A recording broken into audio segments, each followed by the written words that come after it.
Now we turn to our weekly feature from Rick Riley, which has truly been eye-opening this year. Rick's story tonight, as usual, is about more than just football. It's about a 40-pound boy gaining 2 very impressive yards. At 5 years old, Luke Akerstrom had already played violin for the Jacksonville Youth Symphony. And then, just like that, the music stopped. We were just in the car, a typical just drive in the morning. I looked in the back seat and Luke was gone. There was nothing in his eyes. How long is it going to take? Just a second. I was begging. I was on the ground, on my knees crying, begging, please don't let my child die. A seizure left Luke frozen. It lasted more than 30 minutes. How long did those 30 minutes feel like? Hours. Almost like, it felt like an eternity. He had a rare brain infection. Luke couldn't walk and couldn't talk. So what did the doctors say when you got to the hospital?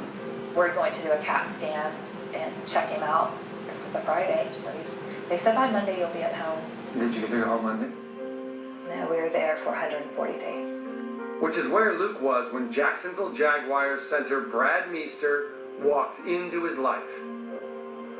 When you saw him, I mean, he lit up a room. He was so funny and just so upbeat about everything, and it just made us want to keep going back.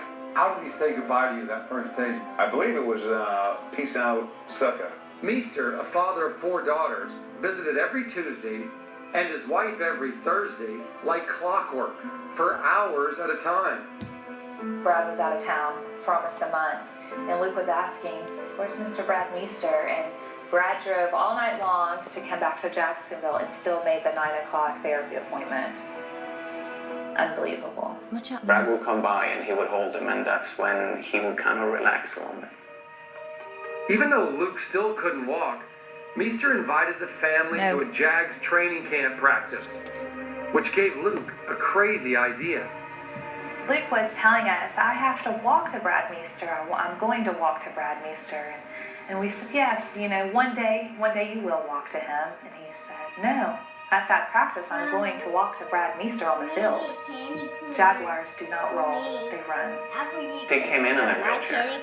We figured, okay, I can carry him out there. You never know we're going to meet that kid that's going to change your life. And then it was like time froze again.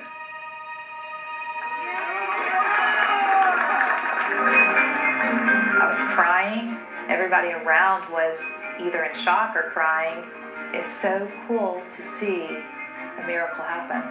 Well, I thought, well, maybe he can do 1 step. Maybe it was going to be 2. Before I know it, he was rattling off 3, 4. It would be the best 2 yards gained on a Jags field all season. You walked into his arms, didn't you? Uh-huh. Why him? Why Mr. Brad Meester?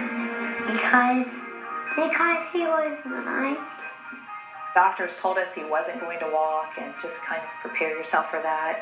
And then he did exactly what people told us he wouldn't do. All of which gave the Jaguars a crazy idea, to have Luke come to the Week 5 coin flip against the Bengals. It was just awesome having him out there. I think that he could feel that 60,000 people were in that stadium supporting him.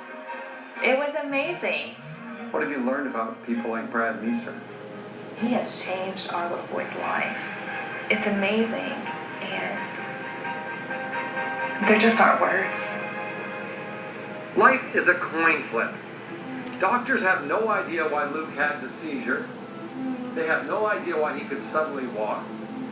And they have no idea when his left hand will hold the violin again. Of course, doctors don't know the power of a football star on a little boy, or vice versa. You look at what Luke is continuing to do and the wins that he's getting. I think he's undefeated right now, and he's still not done. 1, 2, 3, Jaguars! Well, thank you as always, Rick. It hasn't only been Brad Meester who has fallen in love with Luke. The Jaguars cheerleaders have adopted him. President George Bush and his wife Laura have visited him. And a certain Broncos quarterback spent an hour in his hospital room without any media around. That would be Tim Tebow. We'll be back.